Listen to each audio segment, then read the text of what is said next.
Hello, Ron Briggs, Blackmore Vale Honey, and welcome back to the channel. In this episode, we'll be looking at finishing the interior. So, exciting times. As I said, in this episode, we're going to be finishing all the interior. And it just seems like forever we've been on this project. Still loads to do though, just to get the interior finished, and then we've still got plenty to do outside. So, when I say finishing the interior, the honey house is pretty much done. There's just a few more things to do in there. Hang a door here, for example. In the storeroom, we've done some work in there, which I'll show you, but there's some shelving to put up, and we've got some shelving to do in the potting shed, and to get that finished. So, 5th of January, bees are all good, bees are all still alive. I'm going to stop giving you an update about the bees now, because my other series, A Year in Beekeeping, is now started. So you'll get a lot more beekeeping input on that series. So this now is just the finishing off of the honey house. And there's still a lot to do, and there's still a lot more things to show you. So best get on with it. Better show you what I've been up to so far. So I have been doing some work in here, which you wouldn't have seen yet. So as you walk in, you see that I've got that flooring down. Now that is very expensive oak laminate flooring, but it was given to us. It was what's left over from a friend of ours had a project going, and it's really, really nice stuff. It's 22 millimeters thick. It's really good. So anyway, there's just enough to do in there, and also a couple of bits out here. And you'll see that I'll turn around, you see it easier. It's, we've left it as a well in there because we've got a core mat on order. Actually, that's just come from eBay, and it's an offcut, and that's going in there on the floor. So that's done. But you'll see in there that I've also used up some of those tiles that we had left over, just to have skirted there. You can't see behind that. So we've skirted in there, and we've put some architrave up and some finishing timber around the doors. There's still a bit more to do around that door. I've got that metal trims going around the outside of it. But yeah, we've put some architrave up on there, and that has been varnished and done. So into the actual storeroom. So I had a bit of a dilemma as to where we got a heater. This is another one of those heaters which is the same as the one in the honey house. So in conjunction with one of these, then you can set the temperature, and it can run off a temperature. So heat's not on at the moment because it's over 10 degrees. So this stays a constant 10 degrees all year round, and these are relatively cheap to run. So it's really cool. But the dilemma I had was, where was I going to put it? Because you want these sort of heaters low down, because heat rises. So you want the heater as low as you can possibly get it, because obviously if you have it higher up the wall, then it will give you heat. It will radiate heat, but a lot of that heat's going to go just up and miss where you are. So it needed to go low down. Because we're having shelving all the way around here, I couldn't put it on the floor underneath one of the shelves, because then the temptation is to stack stuff in front of it, which again is no good for the heater, and also can be quite dangerous if you cover it. So it needed to go low. I couldn't put it on the end there, because it wouldn't fit that way, and also I couldn't put it up that way because for the same reason, for the way the heat goes, you don't want it up the wall there. So I've decided to put it there. So what I've done, I've built a false base. So the shelves in here are going to be 400 millimeters from the wall to the front of the shelf. So that is actually under the shelf, but right at the front of it. So it's not going to get in the way of walking in and out of the store, but it's far enough forward that it's going to not get covered and have stuff put in front of it. And what I've also done, you see, is I've left a bit of a lip on here. So if anything is stored on there, it will be kept behind the radiator it reduces the chance of anything falling down on top of the heater. Yes, it's a bit of wasted space because we've put this boxing in, but if I'd have had that against the wall, all this space underneath the first shelf would have been wasted. So that's why we've done that. So that's now in and fitted. So that's just ready to have some shelves in it. And we're going to be putting in 3 rows of 400mm shelves, and those shelves are going to run all the way around. So what we're going to have, the boarding that we'll be using is 8-foot sheets. So the 8-foot finishes around about here, I think, around about here, and then from there the rest of that then will be filled in with board. And you'll see that as we go. So yes, that's what we're doing in here, and we're doing something similar into the potting shed, which I've already started working on. So let's go and have a look at that.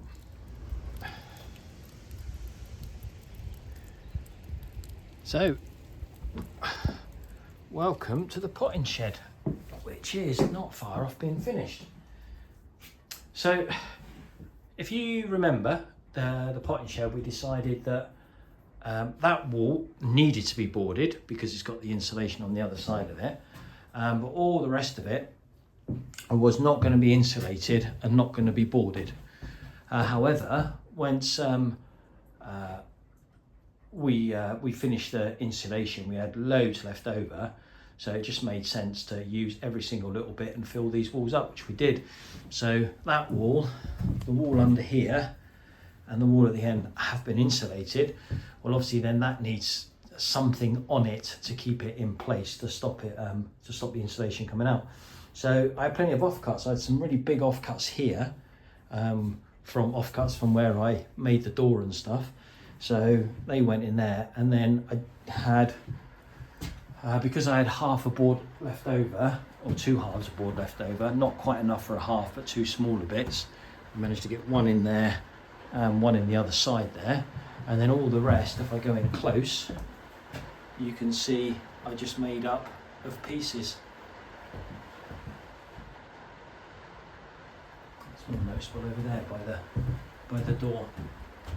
All just the offcuts. I've used every single offcut. Because in here, in this potting shed, it hasn't got to be pretty, it's just got to serve a purpose. So it wants to be heavy duty, long lasting, and fit for purpose. So that's what we need to achieve. I've cut the boards, I've just left the boards full, going up to the top into the roof. There's no boarding on the roof, which is why you can probably hear the rain now. I did leave a little bit there because if I do need to get up into the loft space there, that's where I could be going through. So yeah, so all that's left to do in here now is to do some shelving. I've done with it. The floor is not WBP ply, so we definitely need a mat or something just inside the door, or that will quick on days like today where it's wet, that'll quickly get ruined. So yeah, so we just got to put some shelving, and you can see I've made a start. Now I'm keeping it simple. Like I said, it hasn't got to be pretty, it's just got a serve a purpose. So all we've done is similar to what we were doing when we did the framing for the building. So all we've done in effect is made ladders. Slightly different on this one, in so much that I put this one in, that one goes in there, so it's not a full ladder to the end, and then the piece comes along the end there, and then it all joins up, and the whole lot was made off-site. So I made everything, all of that framework was made off-site, and then it wasn't particularly heavy, and then we bored it in and fitted it, and then we've just put, once it's been fitted, even though it's solid, I leant on that end before we put any supports in, and it hardly budged. So it's got 2 supports in just to give it some belt and brace for the future, and all they are is some more 4x2 CLS.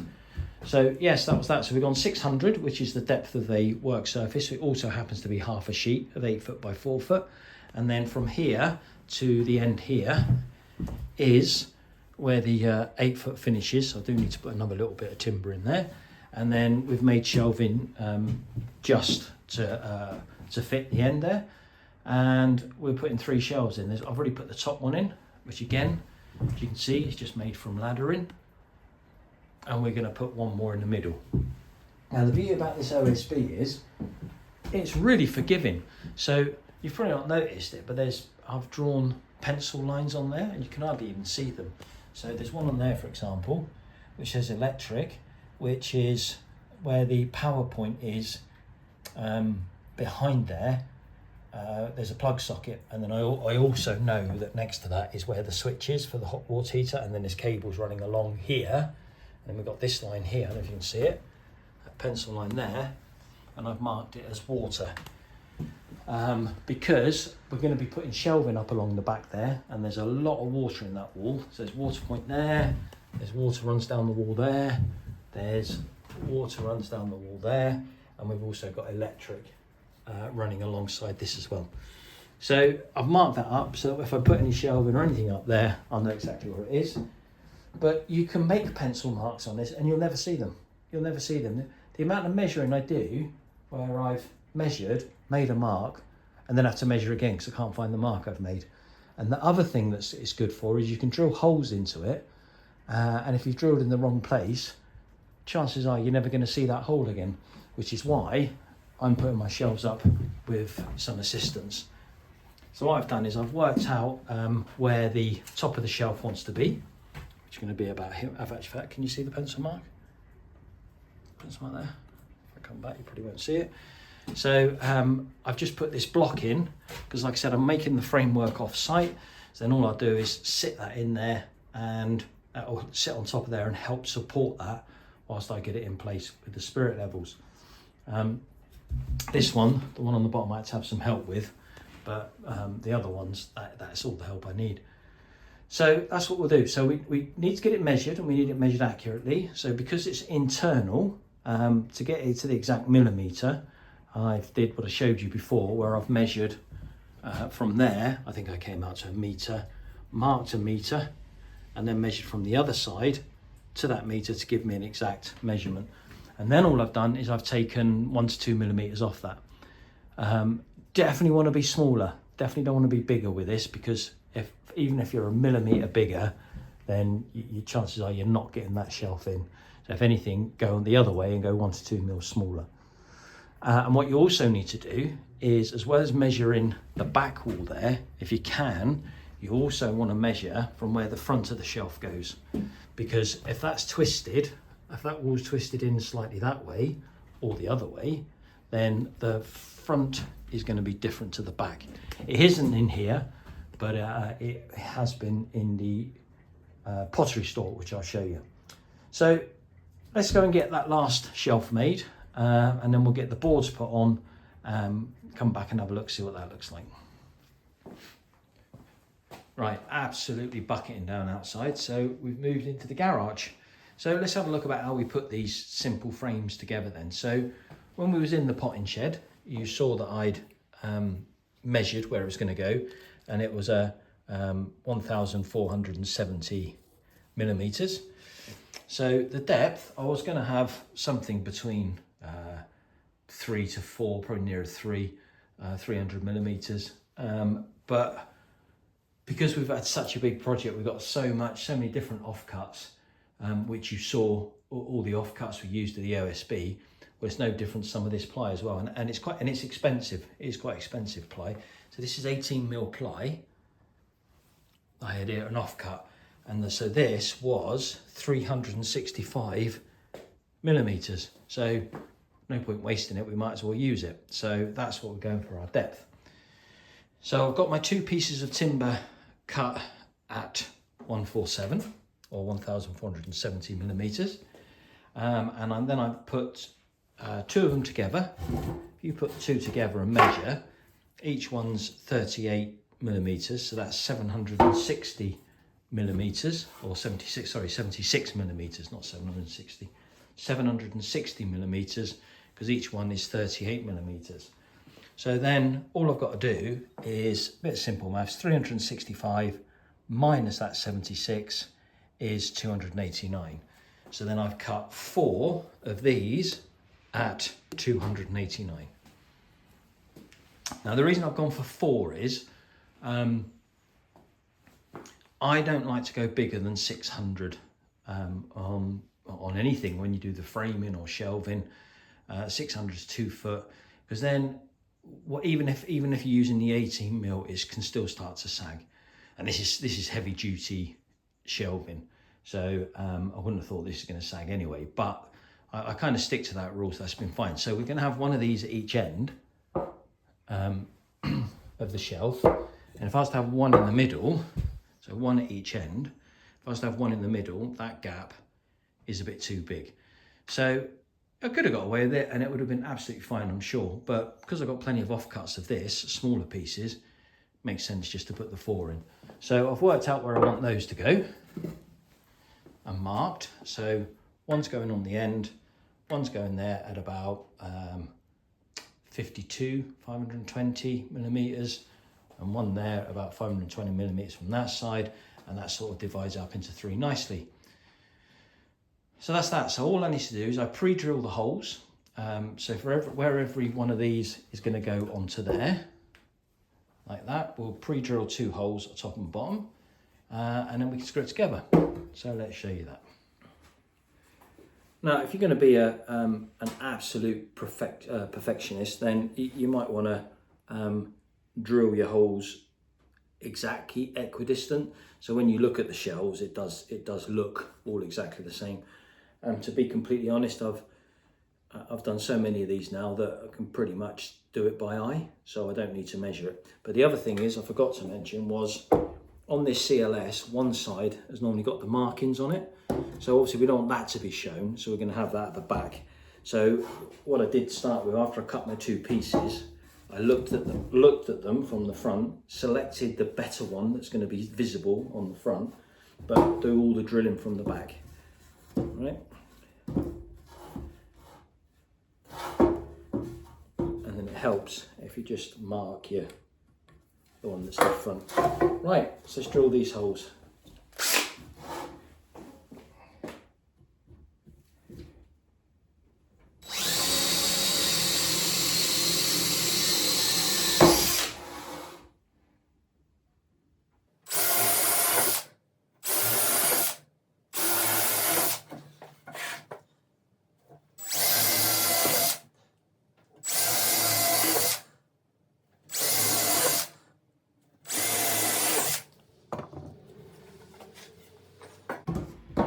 Now what you can do, because these are exactly the same, is you could put one on top of the other and drill right the way through both of them.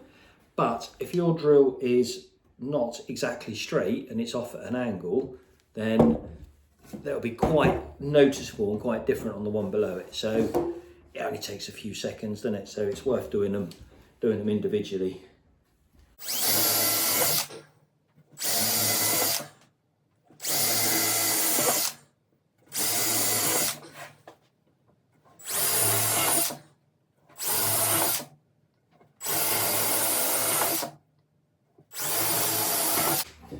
And that's it. That's all there is to the drilling of the holes. Okay, so now we've drilled the holes. You see we've put 2 in each one of those lines. So the next thing we can do is, it's easier to prepare the screws now than it is to try, when you're putting it together, to try and get them inside, but it's easier to push them down. So in every one of these holes, I'm going to put the screws in, ready for drilling, ready for screwing it up. So, but you've got to go in the right way. So we know this was going to be the back. So we need to, that one needs to go in from this side, because this was going to be the front. We need to put them ones in from this side. So all we simply do for that is, I'm using some 4x7 screws. So that's the diameter of 4mm, that way, 4mm, and the length of 7. Because these were 38. Because it's going into end grain, I want a bit more. So you normally go in sort of 1/3, 2/3. So 38 off of, we know that 76 means it's going to give me plenty. So I'm putting 2 in each one.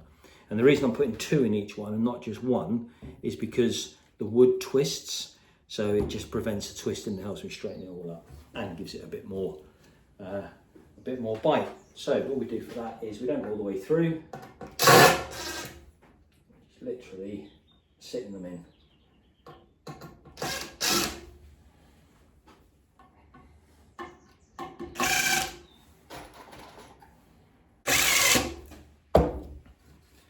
See, I've literally just sat them in, so they're not going anywhere, they're not coming out, but they're not all the way through.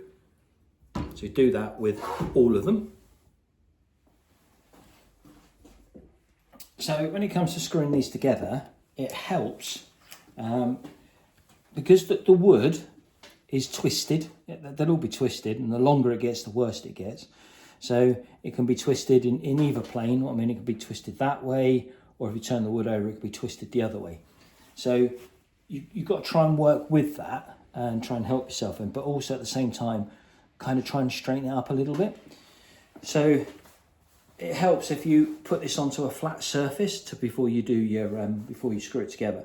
But sometimes it also helps if you just put this join on a flat surface and then just have some timber the same size supporting each end, which will allow it to flex a little bit so you can get this exactly square. And when you join it in this example, this is the long piece. So we know that that's how wide the actual walls are. So if this piece was twisted, which it is a little bit, it's square here and not square at the other end.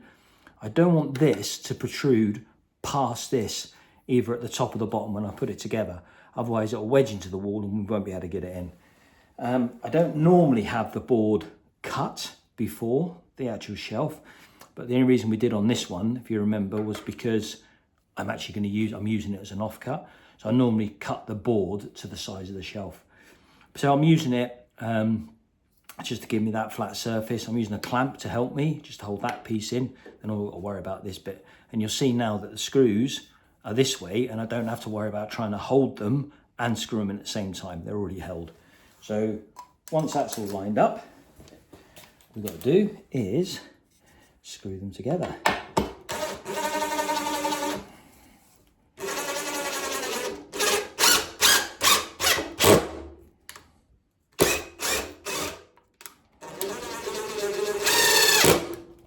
One, two. And then all we have to do that is I go down all of one side at the same time. So what I will do is I will do all of this side before I do that side. Otherwise you start to, if one of these is a millimetre out and you start clamping up both sides at the same time, then you could end up with, give yourselves a few problems. So I'm going to go all the way down this side and then all the way up the other side.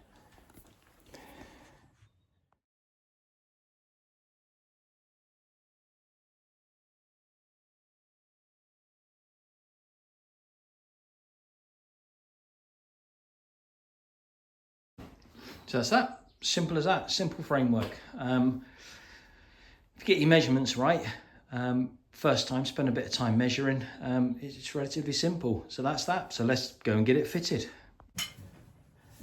Okay, so I've cut some boards now for the actual worktop, which goes around the corner. I'll see that. That looks really cool now. I thought it was easy to do that. I've got, don't have to keep bending down then whilst I do the last bit. So this is the shelf you've just seen me make. So all we've got to do now is keep our fingers crossed, hope that fits. Make sure we get the front. Where's the front?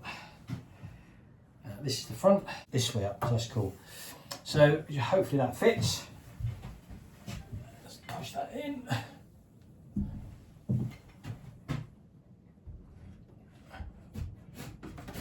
A bit tight now, right?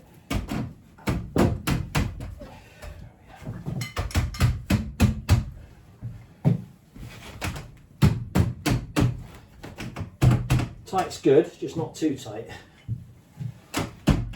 There we go. So that's pretty much in place. Now all I've got to do is make sure it all goes in level.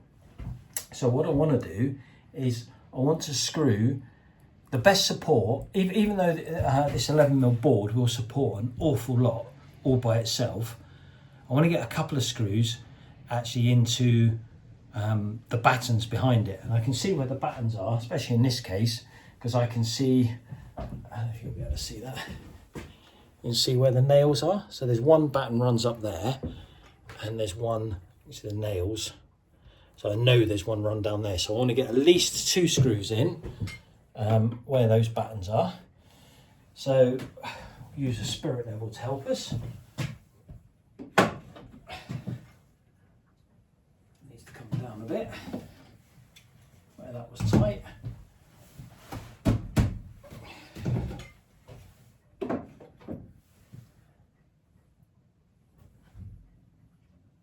In actual fact, can't come down anymore for that. So using the spirit level now, it is slightly higher this side, but because of where I put that block to support me, I can't actually bring this side down anymore.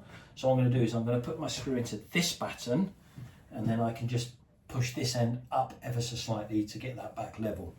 And that's all to do with the way the wood twists. So we'll get that one in first.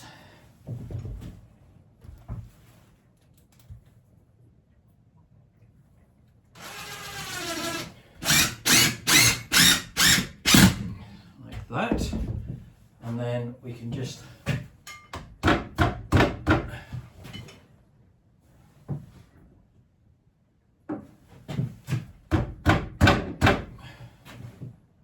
too much.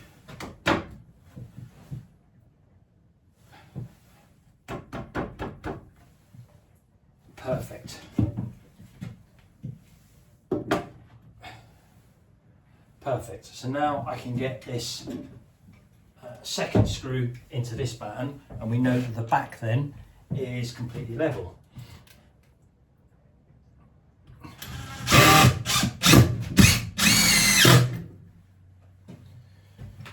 So we know the back's level, and it's being held in on those battens. But I'm just going to put 2 more screws in, one in each corner, just to give that a bit more support in the corners. So I'm going to put those in now.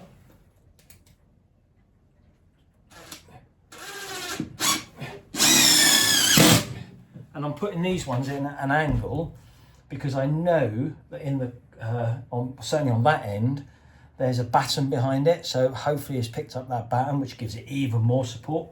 There's not one on this end, so all this is going to be doing is just the 11mm board for support, so that don't need to go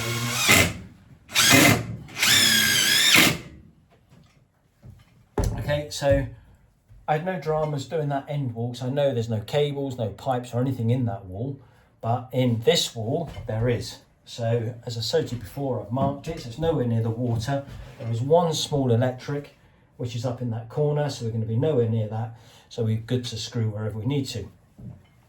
So what I'm going to do now is I'm going to make sure that this is level, and it isn't, so the front of the shelves come down ever so slightly. So that's going to need 2 hands to hold that while we do it. So let's get the screw in, do what we did before, and just get the screw in halfway.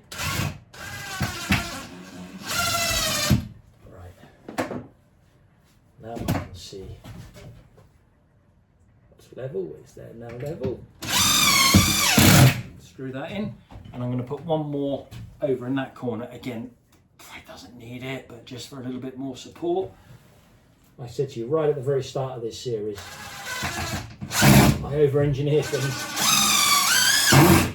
But better to go that way than have the whole lot fall down on you. So now we've got to do exactly the same on the other side.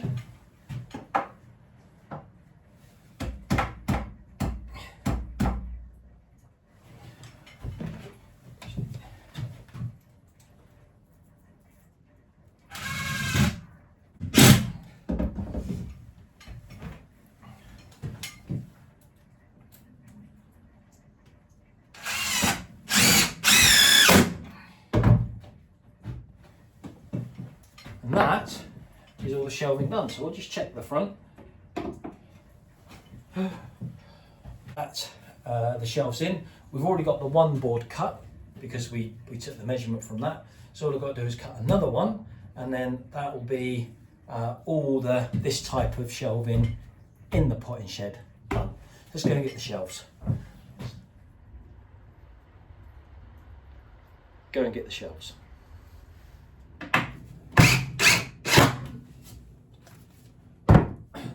So there we are, that's the 2 shelves in. as you know, I like to use up all the offcuts. So these shelves didn't actually need 18mm. 11mm OSB or 11mm ply would have done, but I'm just using up the offcuts. So yeah, this is an offcut of 18mm ahead, which is why I ended up having the shelf this deep. And then on the top here, it's also 18mm, but it's two pieces. But because of the way we've constructed it, it allowed me to join the pieces on the batten below it. So yeah, that's pretty cool. They're going nowhere. Where you put as much as you want on there.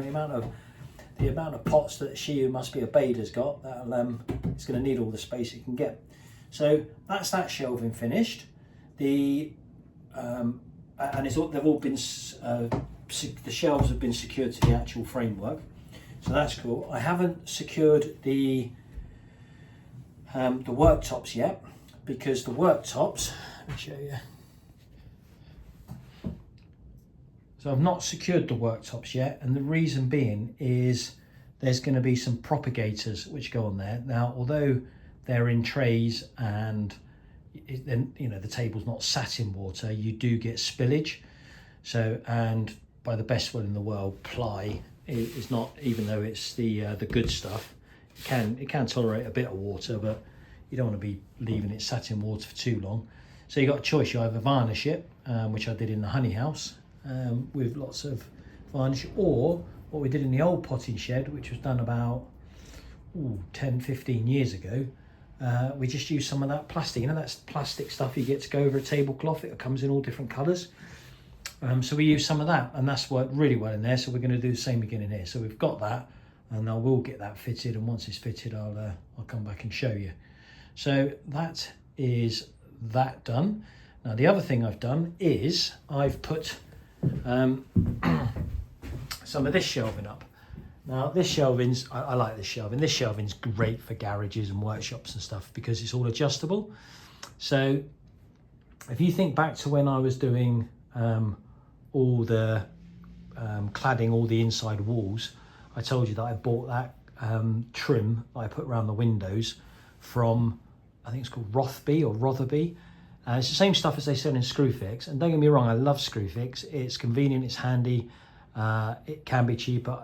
I picked up a box of 200 screws from local suppliers, and it was £3 more expensive. It cost me £8 instead of £5 from Screwfix. So generally speaking, I love Screwfix, but this product was cheaper with the actual company. So whereas the Screwfix, the trim was going to cost me £24, I think it was.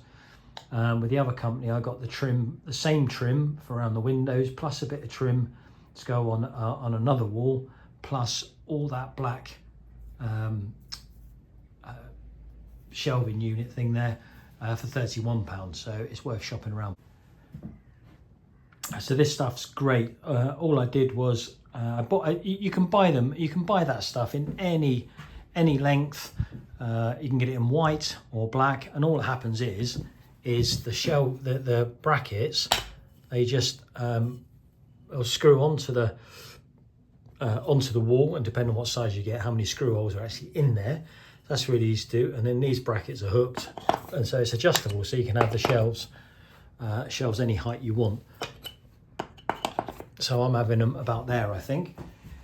And what it does, it just allows you to use any timber you want as shelving. So I mean, you can take this as far as you want. You'll see here that for me it just sits on the top. You can cut a little piece of that off on both sides and sit the whole lot right back to the wall. I don't need to. I don't think there's anything that's going to be stored up there that would justify it going right back to the wall, but you can do if that's what you want. So really easy. So all I did was I got my well, you can use a spirit level, but I just use the laser level. I set the laser level up onto the bottom of each one. I just marked them where I wanted them. That piece of timber on top is another piece of 18mm offcut. So we got that. We made use of that. And the beauty about this stuff is, if in the future I get a different piece or a longer piece, it's really easy to adjust all this lot. And I've got some more little bits of offcut, so I'm going to put 2 more shelves, one on there and one on there. So I'll begin on doing that. So that is the potting shed practically finished. Have a sweep up, tidy up. As I said, I've not secured these on yet because I've got that vinyl to put over the top of it. Once I finish that at the end of this episode, I'll show you it complete. But the shelves are in, they look quite good. Again, all just offcuts. So one piece there, and then I managed to get 2 pieces to go along there, and there it's all nice and secure. And then the other thing I've done, again, just because it saves taking it to the tip, I've put some corner shelves in there. Quite simple. There was two rectangular pieces, exactly the same size. All I've done is slice them diagonally. These were pieces just of 4x2 prepared. I had knocking around a couple of small bits. In fact, one was a 4, so it's 2x1. And I had some 4x1 which I cut in half just to finish it. Again, it was just scrap wood. Put them on there, and yeah, just finish that off screws. Ain't got to look pretty. It's as long as it's fit for purpose and support. So I'm not doing anything else to this now because I suspect once we've moved in, we've got all the shovels, spades, and all that sort of stuff are being kept in a different shed. So this is literally just a potting shed. But I dare say there'll still be things that will need hanging up on hooks and things, which we can do as and when. So yeah, so finished in here. So now we need to move back into the honey house and the storage room, which is great because it's light in there and it's warm. So let's get on with it. So I didn't do the shelving in the pottery store. It just got too cold yesterday, too cold, too wet. So I gave up on that, and instead I started on the door, on the internal door. Really glad to see this out of the workshop. I bought this about 4 or 5 months ago. Again, another thing that was up on one of the Facebook Marketplace. It was a tenner. It was a £70 door for a tenner. So we had to have it. But we're finally around to getting it fitted. So because I put the framework in, I thought I'd put the framework into the right size, but I hadn't. It was slightly out, so it was all right top and bottom. You want a 3mm clearance all the way around the door. So when I measured it, I thought I had done that. But I got the 3mm clearance top and bottom, but I hadn't got it left and right, so I had to cut a really thin piece off. But that's simple enough. I just run it up with the circular saw, just to get it to the right size. If it was smaller than that, if it was a tiny bit smaller than that, I might have got the plane out. But that sort of size, would just run up with the circular saw and then just rub it down with some sandpaper. I don't know if you can hear that. That's beautiful. Nice warm air coming out. Lovely. So I fitted the hinges yesterday. I didn't film it because, to be honest, I'm not that good with a chisel and a hammer. But I must be getting better because that didn't go too bad at all. You can get all the, you can get router bits, machines to sort your hinges out now. I haven't got all those. I'm not hanging enough doors to justify buying them. So it's back to the old hammer and chisel. But there's plenty of really good YouTube videos out. I can't remember the lad's name. There's one lad on there who done a video, absolutely brilliant. So we've got 3 hinges in. They're really good hinges. They're ball hinges.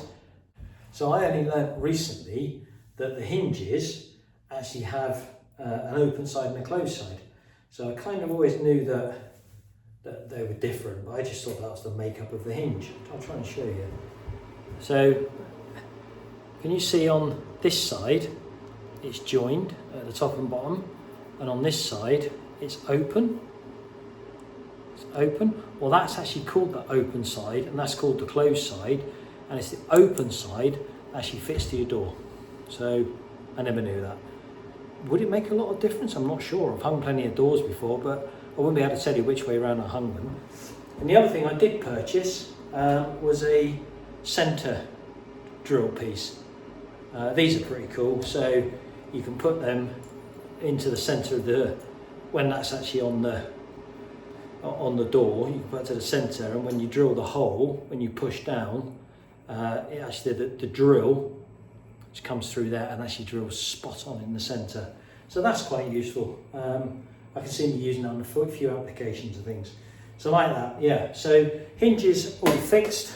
Now I've just got to do, because it's not fitting this to an existing frame, it's a new frame, I've got to measure the exact spot where the hinges go on the door. So then the other thing I've done is, my dad showed me how to do this, because where the hinges go, so you put the hinges on your new door, but your frame's not got the recesses in for the hinges. So, but where they go on the door is not exactly the same measurements as on the frame, because you've got that 3mm at the top, so you've got to add 3mm. So it can get a little bit tricky when you're measuring each one. So you've got to add 3mm for the top hinge, 3mm for the middle hinge, 3mm to the bottom hinge, and try and hold your tape measure at the same time. It's quite difficult. So this is just it's actually like this piece is just the offcut that came off the door that I've used, but any offcut will do it. So what I've done is measured at the top.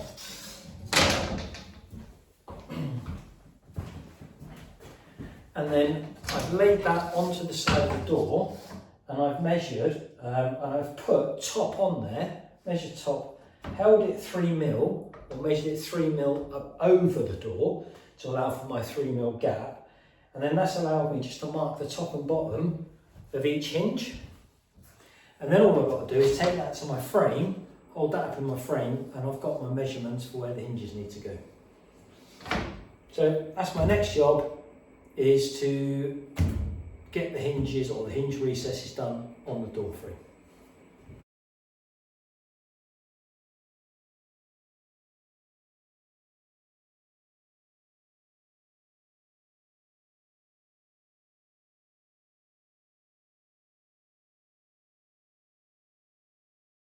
So the door fitted perfectly, really pleased with that when we tested it. Now I've taken it out, I've removed the hinges because I want to varnish it, and it's much easier to varnish on the flat than it is hanging up. So yeah, I'm going to use yacht varnish, which is normally for outdoors, but I did use yacht varnish on a door up in between the garage and the laundry drying room, and that was done 15-20 years ago, and it still looks as good now as the day I did it. And I think that's because it's inside, so it's slightly protected, it hasn't yellowed, hasn't done any of that. So I thought that would be perfect in here in the honey house. So that's what we're going to do.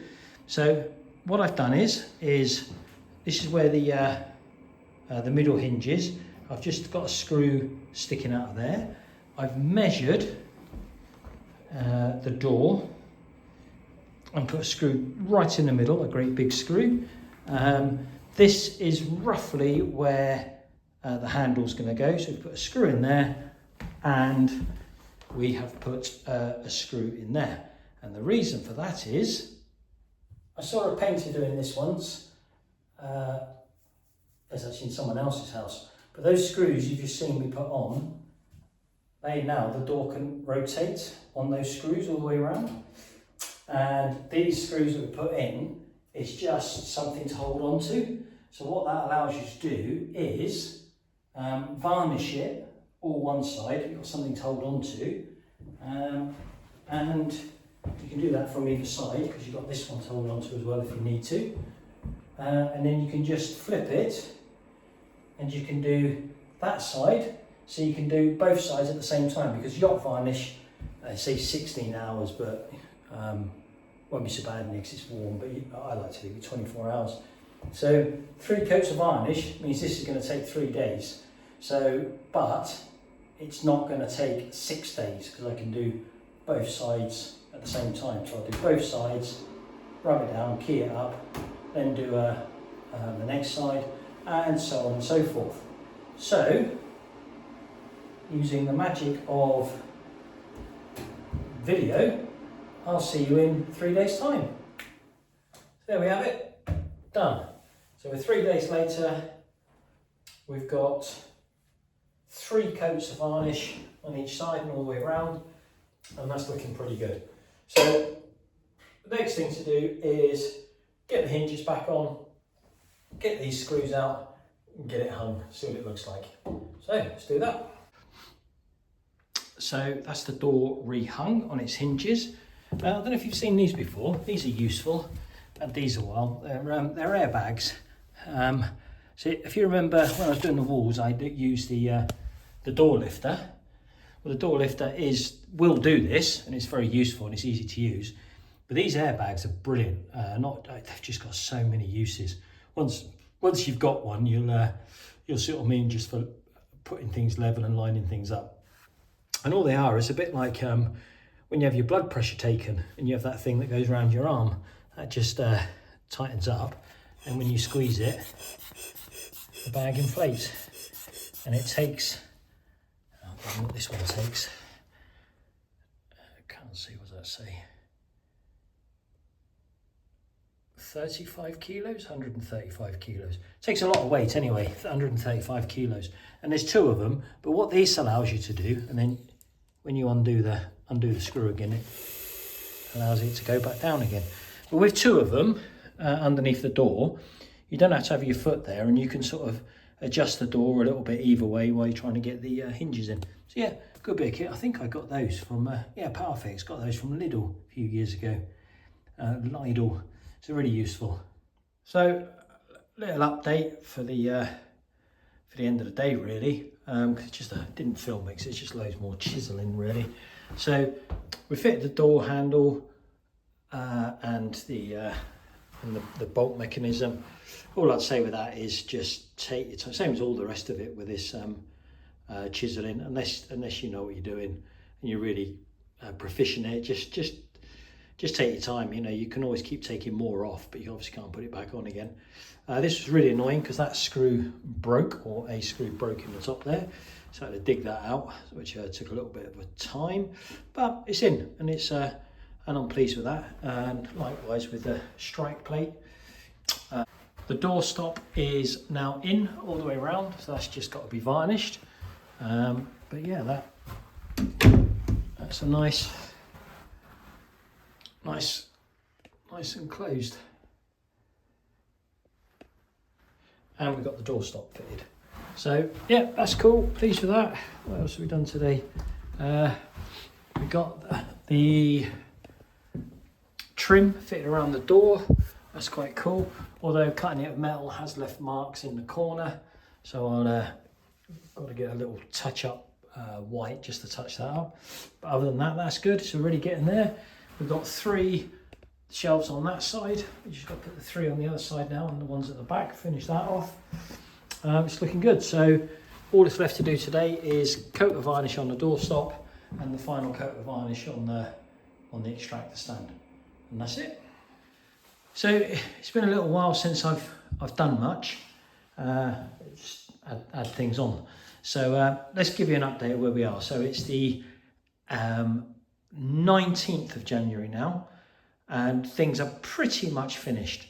So in here, in the honey house, we're pretty much finished. See the new fridge freezer, the new second-hand fridge freezer's arrived. Just not sure exactly where it's going to go yet. That is a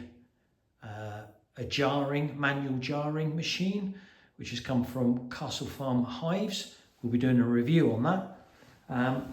And yeah, we're pretty much done. So all this needs in and now is a really good deep clean and everything put in its place. Things like I've got the first aid kit now to go on the wall and things like that. So we'll finish in here in this one until it's all done, probably the end of the series, and then I'll do the reveal at the end, if you like. So that's the honey house done. Into the storage area, the pottery storage area for She Who Must Be Obeyed. That's pretty much done now. All we got to do is the top shelf's done. The bottom, the middle and the bottom one, they've just not they're not secure yet. They need securing down. And then I've got some of these which are going to be put just to give it that extra support. It probably doesn't need it, but so you get the idea. There'll be one of those on each side, and then we'll just finish with covering all this, because this ply, you know, if you chip it, can get some sharp edges with splinters. So what we're going to do in here, quite simply, is get some 3x1, because that was this was 4B1. We'll get some 3B1, we'll join it on there. That's the whole idea of it anyway, and we can run that all the way around in front of all of them, stain it up and finish it. So that's all we've got left to do in here. So again, I'll do that and I'll show you right at the end of the series. We'll come back and look at it because there's nothing, I've got nothing else to show you what we're doing other than what it looks like when it finishes. So that's the, so that's the pottery storage area done. And then finally into the potting shed. These stepping stones are literally just here temporary because there is going to be a gravel path all the way around. So into the potting shed. That's I got the core mat for the other side because it's quite expensive, but I got an offcut from eBay which fit in there lovely, and there was even enough to put a piece in here, which is good. And there is that plastic sheeting I was talking about, which I say we've had this or something similar in the other potting shed for a good few years, and it's just because we'll be putting propagators and things plugged in here, so it just gives it that extra level of protection. So that's all in, shelves are all in, it's all been cleaned up. We're doing no more with this apart from actually moving into it. So again, yeah, really pleased with the way this has gone, and that's pretty cool. So that's it then. I'll end this video here. There's a few more little bits of pieces to do for finishing, but nothing of any value to actually show you. So what we'll do now, the potting shed is completely done, so we'll start moving stuff in there now, and then the honey house and the other side, that just needs a little bit of finishing, a good old deep clean, and then we can start moving in there as well. So that's the end of this episode. I hope you got something from it, and the next episode we'll be going back outside again, looking at that lean-to and other bits and pieces. So thanks for watching, hope you're getting something from it, and I'll see you on the next one.